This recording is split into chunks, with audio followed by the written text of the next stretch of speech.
नमस्कार, मैं हूं आपके साथ जागृति मालविया। आइए नजर डालते हैं शहर की प्रमुख गतिविधियों पर।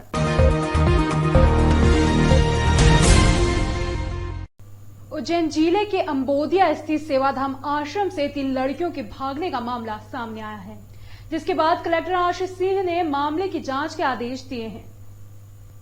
दरअसल उज्जैन के सेवाधाम आश्रम से बीती रात 3 लड़कियां अचानक भाग गई, जिसके बाद आश्रम में हड़कंप मच गया। आश्रम के सुरक्षा गार्डों ने लड़कियों को ढूंढने का प्रयास किया, लेकिन लड़कियां नहीं मिली।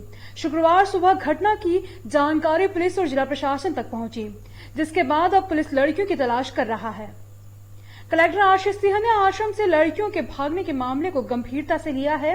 उन्होंने कहा कि पूर्व में भी सेवाधाम आश्रम से 2 लड़कियां भाग चुकी हैं और अब फिर से 3 लड़कियों के भागने की खबर मिली है। इस संबंध में एसडीएम और महिला बाल विकास विभाग की टीम को जांच के लिए रवाना किया गया है। कलेक्टर आशीष सिंह ने कहा कि टीम को वास्तविक स्थिति का पता लगाने के निर्देश दिए गए हैं। इसके साथ ही सेवाधाम आश्रम के लोगों से भी चर्चा की जाएगी। ये 2 बालिकाओं के पहले भागने की खबर आई थी और आज फिर 3 बालिकाओं की खबर आई है और तत्काल अभी मेरे द्वारा एसडीएम को और महिला बाल विकास की और वन स्टॉप सेंटर की जो टीम है उसको वहाँ पर भेजा जाएगा। उनसे एक बार पूछा जाएगा कि क्या ऐसी परिस्थितियाँ थी और जो वहाँ सेवाधाम का प्रबंधन है वहाँ पर भी टीम जाकर एक बार चेक कर लेगी कि सारी चीज़ें वहाँ पर ठीक हैं कि नहीं है। कई बार होता है कि जो रिहेबिलिटेशन होता है उससे लोगों को संतुष्टि नहीं होती, तो पहले भी इस प्रकार की शिकायतें थी, लेकिन हम लोग पूरी संतुष्टि के साथ में इसकी जांच करेंगे कि वहाँ पर सारी चीज़ें ठीक ठाक हैं। पहले उन महिलाओं से हमारी टीम जाकर बातचीत करेगी, उसके बाद फिर सेवाधाम भी जाकर।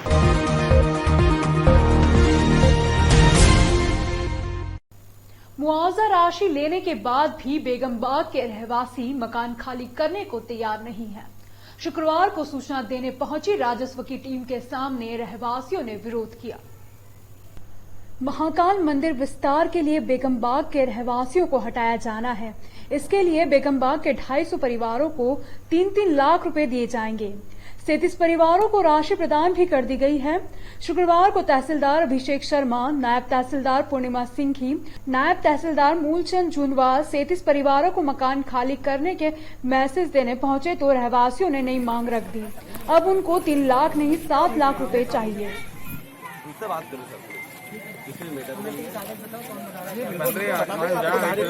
अभी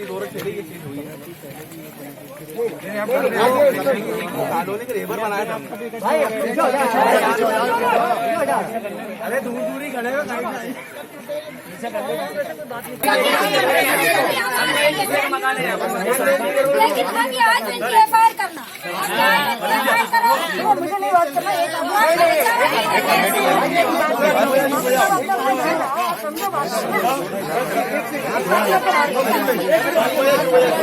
अभी आप देखो महाकाल पे कुछ वहाँ पे प्लाट हटाए गए, वहाँ पे बाकी वहाँ पे अच्छा मुआवजा दिया गया और खुशी खुशी खाली करा इन्होंने। अब हम लोगों को 3-3 लाख रुपए दे रहा है। 3-3 लाख रुपए में आज के जिला प्रशासन द्वारा बेगमबाग के 250 परिवारों को बेगमबाग क्षेत्र से हटाने के एवज में प्रत्येक परिवारों को 3 लाख रुपए की राशि प्रदान की जा रही है।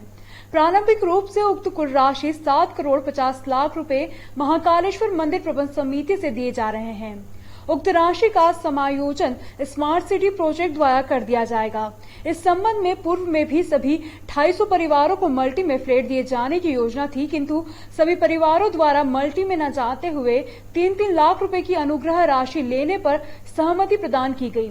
कुल 37 परिवारों को राशि उनके खातों में जमा करवा दी गई है और वे 25 जून से अपने मकानों को हटाना प्रारंभ कर देंगे। कलेक्टर आशीष सिंह ने यह जानकारी देते हुए शेष सभी परिवारों से आग्रह किया है कि वे आगामी 3 दिवस में अपने बैंक खातों की डिटेल व अन्य जानकारी नगर निगम के संबंधित अधिकारी को तुरंत प्रस्तुत करें। महाकाल मंदिर विस्तारीकरण क्षेत्र अंतर्गत आने वाली बेगमबाग कॉलोनी के 250 परिवारों को महाकाल मंदिर प्रबंध समिति द्वारा 3-3 लाख रुपए मुआवजा राशि प्रदान की गई। समायोजन स्मार्ट सिटी प्रोजेक्ट द्वारा कर दिया जाएगा। इस संबंध में पूर्व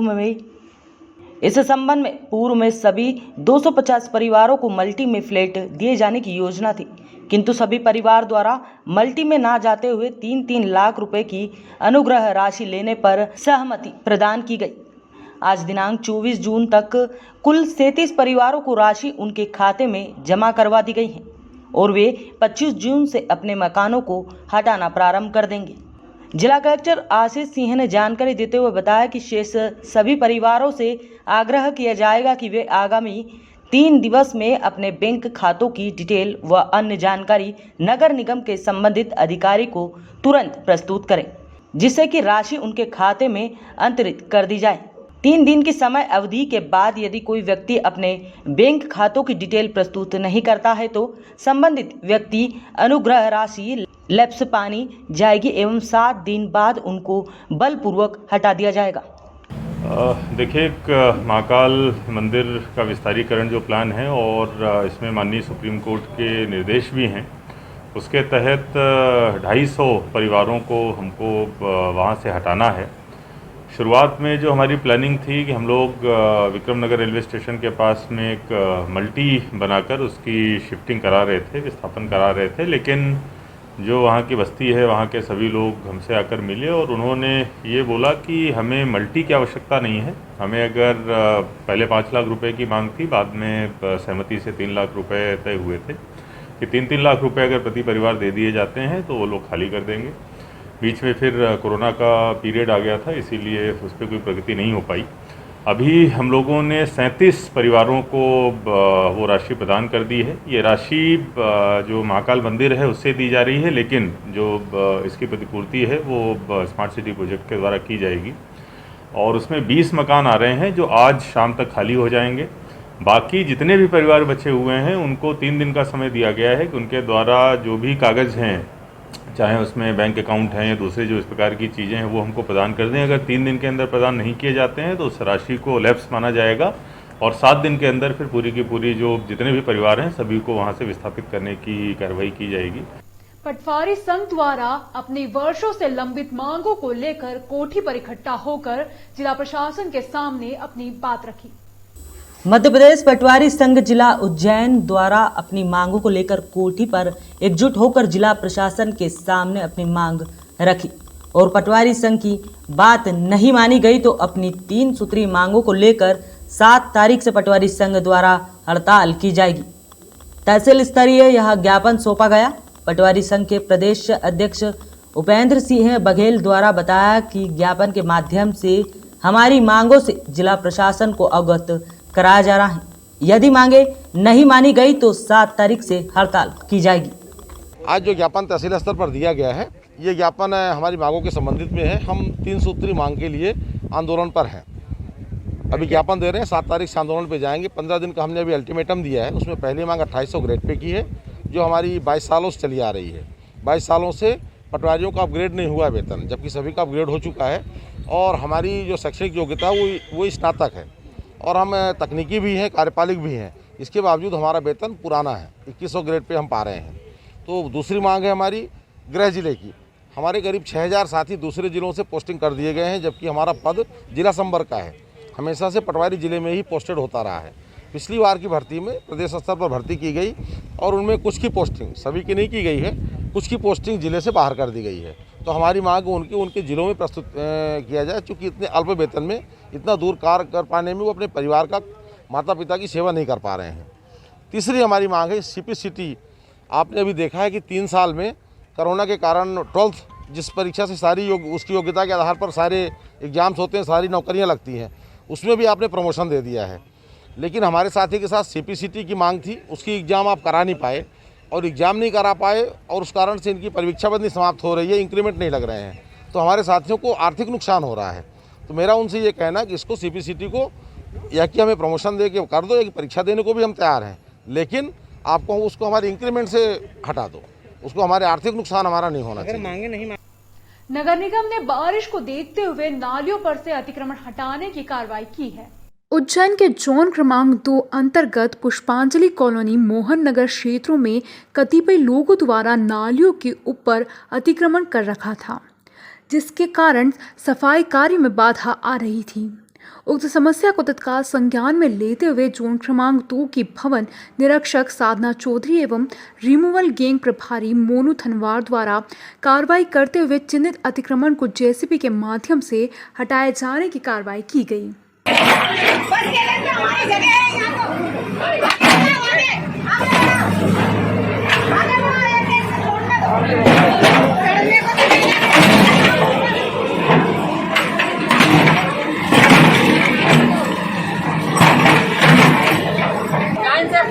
कॉलोनी का उसका जुड़ना क्या है?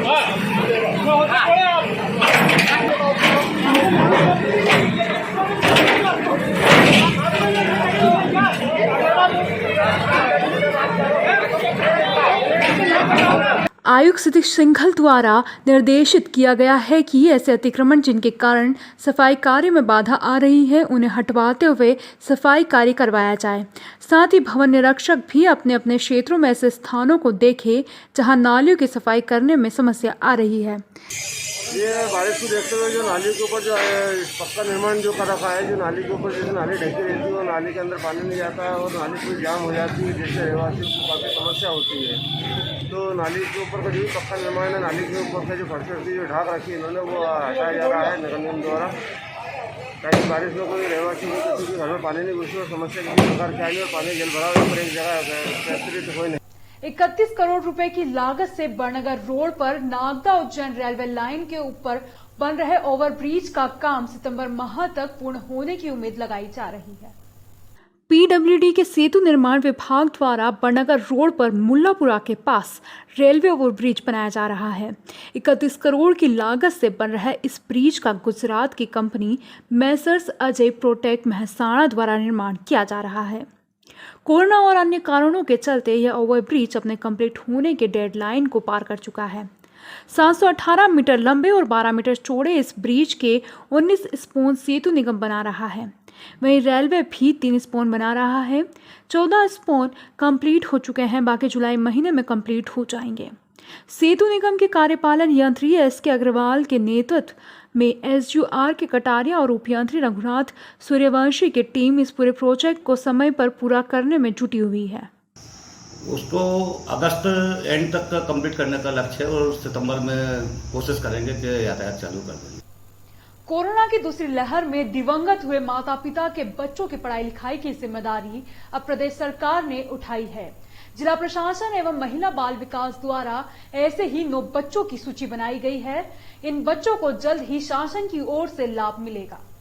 देश भर में कोरोना की दूसरी लहर ने जैसे ही दस्तक दी वैसे ही हालात बद से बदतर होते चले गए। इस कोरोना की दूसरी लहर से मध्य प्रदेश भी अछूता नहीं रहा।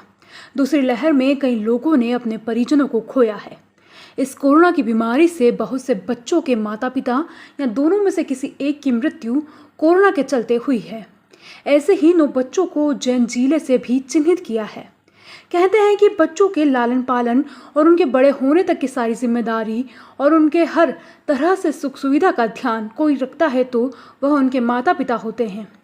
लेकिन कोरोना की इस दूसरी लहर ने उज्जैन के 9 बच्चों से उनके माता पिता का साया उठा दिया है और उनके सामने अब अपने जीवन यापन के साथ साथ पढ़ाई लिखाई का भी संकट खड़ा हो गया है। लेकिन प्रदेश के मुखिया शिवराज सिंह चौहान ने पूरे प्रदेश समेत इन 9 बच्चों के लालन पालन की जिम्मेदारी ली है। उज्जैन कोरोना महामारी के दौरान दिवंगत हुए माता पिता के बाद उनके बच्चों के पालन पोषण की जिम्मेदारी प्रदेश सरकार ने उठाने की घोषणा प्रदेश के मुखिया शिवराज सिंह चौहान ने की थी, जिसकी चिंता उज्जैन जिला कलेक्टर आशीष सिंह, जिला पंचायत CEO अंकित अस्थाना ने ली है और तुरंत निर्देश दिए। महिला बाल विकास के अधिकारी AS सिद्दीकी ने तत्काल अपने अमले को एक्टिवेट कर उज्जैन जिले के 9 बच्चों को इस योजना का लाभ दिलवाया। महिला बाल विकास के अधिकारी AS सिद्दीकी ने सबसे पहले कोरोना के चलते दिवंगत हुए परिजन के घर पहुंचकर बच्चों को ढांढस बनाया एवं उनके परिजनों से चर्चा की और उनके दस्तावेज एकत्रित करते समय सीमा के अंदर मुख्यमंत्री शिवराज सिंह चौहान की महत्वपूर्ण योजना का लाभ दिलवाया। महिला बाल विकास के अधिकारी AS सिद्दीकी ने मीडिया से चर्चा में कहा कि यह लाभ कोरोना की दूसरी लहर में जिन्होंने अपने दोनों माता पिता को खो दिया हो या फिर किसी एक की कोरोना के दौरान मृत्यु हो गई हो, ऐसे बच्चों को इस योजना का लाभ दिया जाएगा। खास बात यह है कि इसमें ऐसे कुल 9 बच्चों को अभी तक लाभ महिला बाल विकास विभाग की ओर से दिलाया गया है। इस योजना के लाभ के दौरान बच्चों के खातों में प्रत्येक माह 5,000 की राशि आवेगी एवं उनके ग्रेजुएशन तक खर्च सरकार उठाएगी। साथ ही अगर वह किसी भी बड़ी संस्था में पढ़ाई करना चाहते हैं तो उसका पूरा खर्चा भी प्रदेश की सरकार उठाएगी। साथ ही उन्होंने कहा कि हमने खाद्य विभाग के अधिकारी को 9 बच्चों की पात्रता पर्ची बनाने के लिए सूची भेज दी है कि वह इन बच्चों को पीडीएस योजना का लाभ प्रत्येक माह मिलेगा। मध्य प्रदेश सरकार के द्वारा पूरे देश में सबसे पहले जो निराश्रित बच्चे हुए हैं कोरोना की वजह से, जिसमें माता पिता दोनों की मृत्यु हो गई है, उसके लिए मध्य प्रदेश सरकार के द्वारा जो है कोविड-19 मुख्यमंत्री बाल सेवा योजना जो है 30 मई से प्रारंभ की गई है। और जो है हमारे उज्जैन ज़िले के जो है 7 बच्चे ऐसे जो है निराश्रित बच्चे या जिनका सुरक्षित है उनकी डेथ होने के कारण जो है लाभान्वित किया। और इसके लिए जो है एक पोर्टल बनाया हुआ है, तो जितने भी आवेदन इस पोर्टल पे आते हैं या जो है हमारे को वैसे ही डॉक्यूमेंट्स अगर कोई अवेलेबल करा देता है तो हम खुद अपने ऑफिस में उनकी पोर्टल पर जानकारी अपलोड करा के और जो है स्वीकृत कराने की प्रक्रिया कर रहे हैं। उज्जैन ज़िले के अभी तक जो है हम 8 बच्चे जो हैं वो हमारे इस क्राइटेरिया के अंतर्गत आए थे, जिनको हमने जो है सोमवार को 30 तारीख को 7 हमने स्वीकृत कराए थे और सोमवार को 2 बच्चों की आई थी हमारे पास, उनको हमने स्वीकृति जारी। कोरोना को हराने के लिए दिव्यांग कृष्णा सिंह ने टीकाकरण में भाग लिया।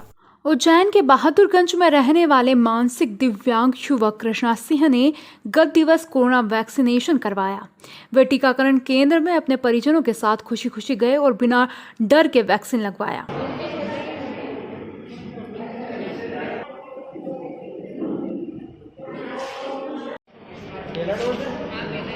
बैठ जा, टेबल बैठ जा। इसका बाएं उसी कर दें। कुछ समझ रखने वाले एवं बोलने की स्थिति में होने से कृष्णा सिंह को जो बात उनके माता पिता ने उनको समझाई उसको मानकर बिना किसी झिझक के उन्होंने टीका लगवाया।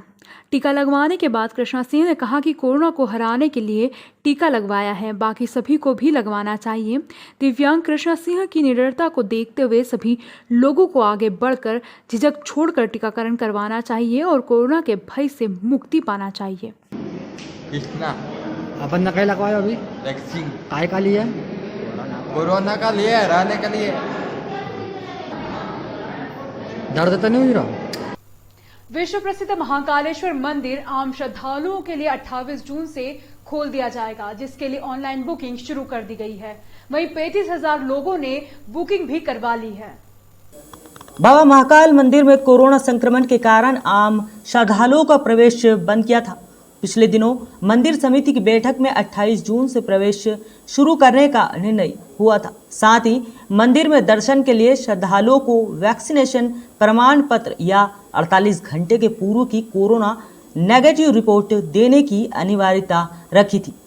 आम दर्शनार्थियों के लिए प्रवेश की ऑनलाइन अनुमति 24 जून से शुरू होना थी, लेकिन इधर गुरुवार को सैकड़ों श्रद्धालु अनुमति के लिए परेशान होते रहे। जी हां, मंदिर की वेबसाइट लिंक दोपहर 1 बजे तक खुल ही नहीं रही थी। इस संबंध में सुबह 11:30 बजे मंदिर प्रशासन नरेंद्र सूर्यवंशी को अवगत कराया गया, तो अनुमति प्रक्रिया शुरू नहीं होने पर उन्होंने आश्चर्य जताते हुए शीघ्र शुरू कराने का हवाला दिया था। हालांकि इसके बाद दोपहर में अनुमति प्रक्रिया शुरू हो गई थी। बताया जा रहा है कि मंदिर के आईटी विभाग की तैयारी नहीं होने से यह स्थिति बनी है। आईटी विभाग लापरवाही के कारण अनुमति कराने वाले श्रद्धालु परेशान होते रहे। महाकाल मंदिर में प्रतिदिन 3500 श्रद्धालुओं को 7 स्लॉट में दर्शन करवाए जाएंगे। अब आइए नजर डालते हैं किस तरह से मंदिर में दर्शन व्यवस्था की गई।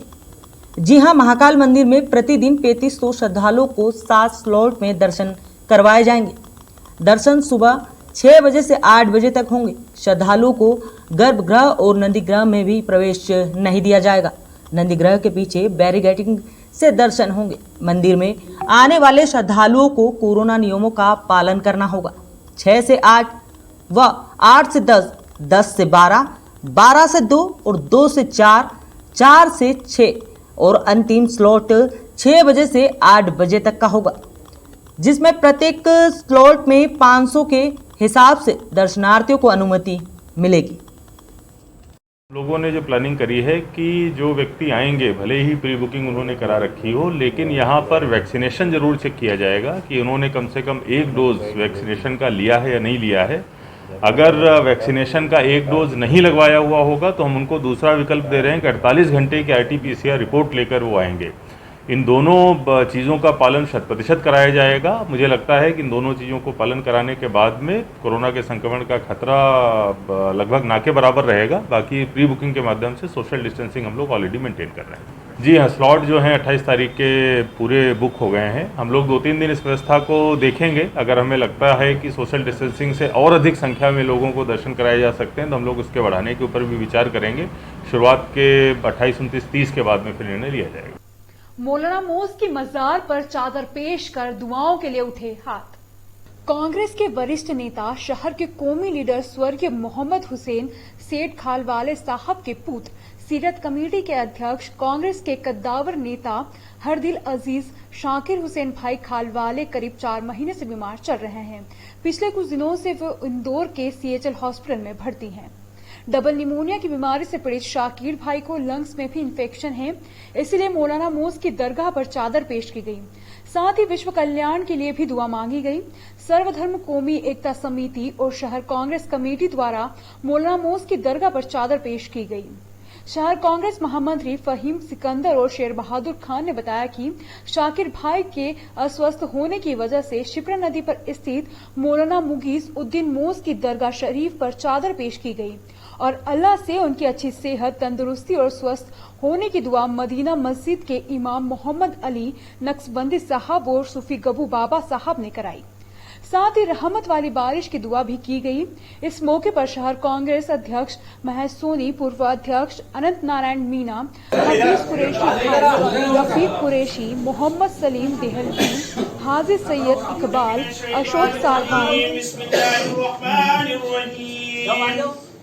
लिल्लाहि मा फिस समावाति व मा फिल अर्द व इन तुब्दू मा फी अनफुसिकुम औ तुख्फूहु युहासिबकुम बिहिल्लाह व यग़फिरु लिमन यशा व युअज़्ज़िबु मन यशा वल्लाहु अला कुल्ली शैइन बिही वल मुमिनून कुल्लुन आमना बिल्लाहि व मलाइकतिहि व कुतुबिहि व रुसुलिहि ला नुफर्रिqu बैन समिअना व अताअना गुफ़रानक रब्बना व इलैकल मसीर लहा मा कसबत व अलैहा मा इक्तसबत रब्बना ला मिन क़ब्लिना रब्बना वला तुहम्मिलना मा ला ताक़त लना बिहि वाफ़ अन्ना वग़फ़िर लना वरहमना रहीम।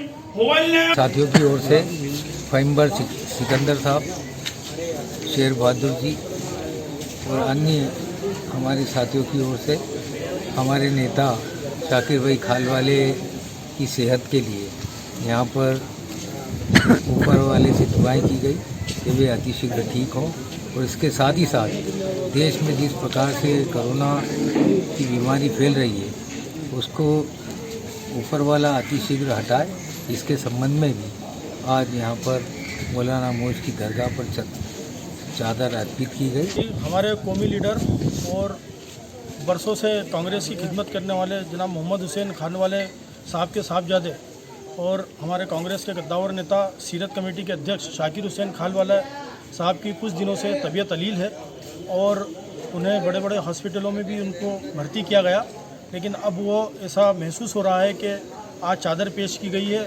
उनकी लंबी उम्र की दुआ और उनकी अच्छी सेहत की कामना की गई है।